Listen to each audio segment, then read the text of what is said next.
जरायुजः प्रथमवुश्रियो वृषावातभ्रजास्तनयन्नेति वृष्ट्या स नो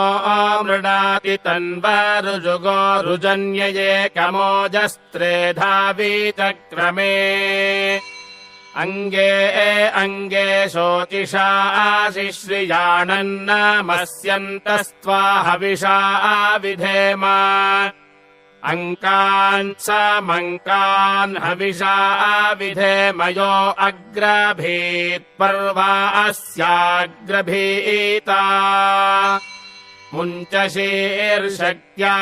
उत कासयेनम् परुष्परुराविवेशायो अस्य यो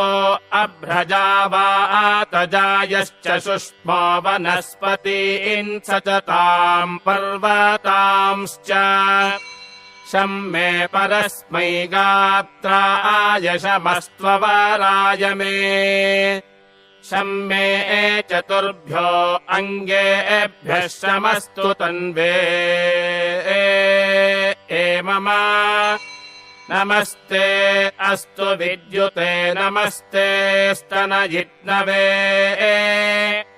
नमस्ते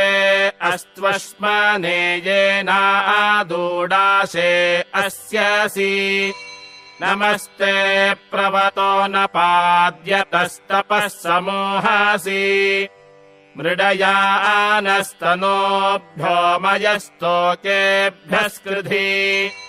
प्रवतो न पान्नमजेवास्तु तुभ्यन्नमस्ते हेतये तपूषे च कृण्मः विद्मते धाम परमम् गुहायत्समुद्रे अन्तर्निहिताशिनाभिः यान् त्वा देवा असृजन्त विश्वयिषुम् कृण्वाना असनाय धृष्णुम् सा नो मृडविदथे गृणाना तस्यै नमो अस्तु देवी। ॐ